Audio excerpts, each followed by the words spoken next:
average horsepower hut on the YouTube. We've got my pretty much stock 14 F150 EcoBoost. The focus at the hut today. Gonna be doing some suspension work.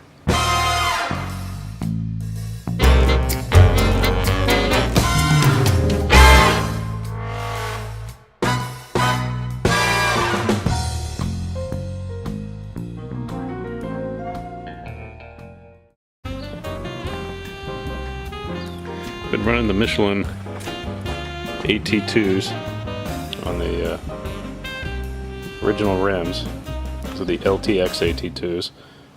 They've been a great tire. I've got just under 40,000 miles on them. They've taken this rig to Death Valley off-road over the rocks. We're talking Steel Pass, all those areas, 3 times.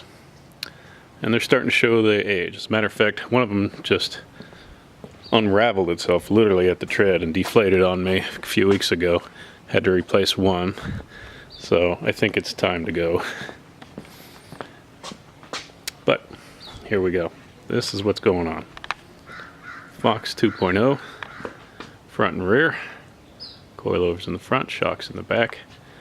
I've just taken my stock ride height measurements. It's interesting to see that there's quite a bit of variation. Let's get it going. Just a quick note that I have a front hitch receiver on my F150. I installed it there a year or so ago. I've got a member of a race team, and we tow our race car with my truck. So this front hitch receiver has proven to be very useful, if for no other reason than I have a vice mounted hitch that I use it for. And so when we're at the track, it's incredibly useful to have a vice handy there. But I've had this since I did a trip to Death Valley, and you can see that it is now one of the low points on the front end. That's all from Death Valley. So I measured it at 10 and 7/8 inches. And we'll see when I'm done with this Fox 2.0 what the net effect will be on ground clearance here at the front. Interestingly, this is the first time I've had a chance to do this, it makes a great jack point. It's a very heavy duty Curt hitch. And so I've got jack stands there. I've got 4 jack stands set up. I got some at the supporting and the rear frame rails back there, if you can see that.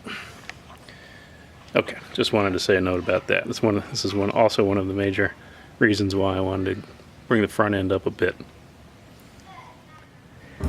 Okay, I got the front factory coilover out. It was not an insignificant amount of effort. A lot of 21mm, 18mm.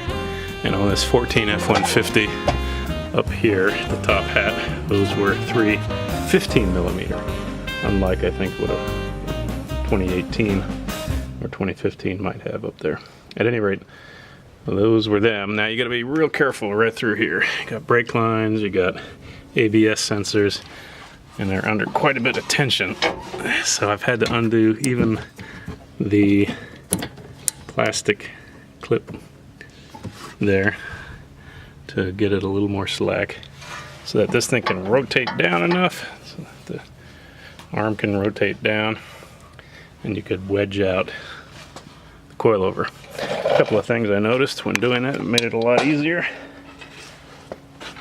The persuader here in 2 key places.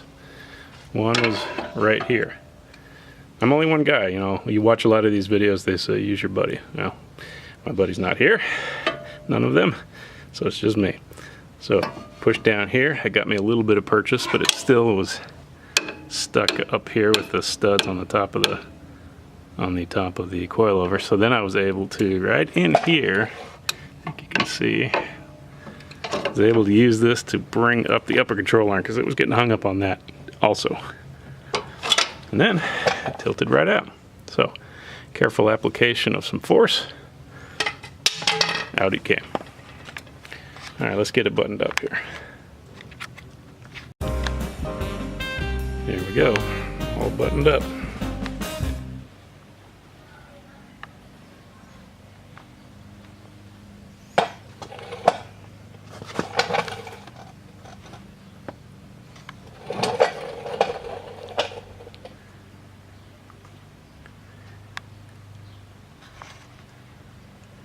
Here's the final product.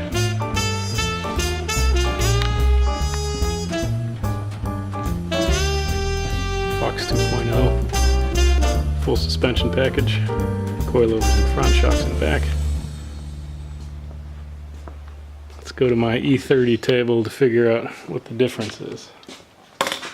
So I've measured it already. And you can see we've come up just about 2 inches on the dot in the front. And interestingly, a ½ inch in the back on both sides.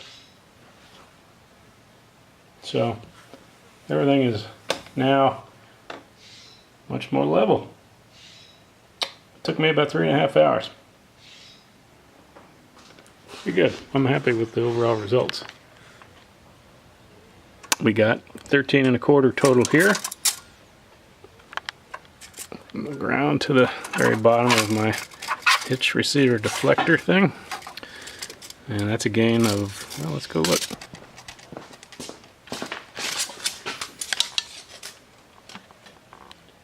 So we were 10 7/8 before, so what's that, 11, 13¼ less, that's 2 plus 1/8 plus 1/4, 2 and 3/16 inches. Wow, that's pretty good. 2 and 3/16 inches at the front, very front. Nice.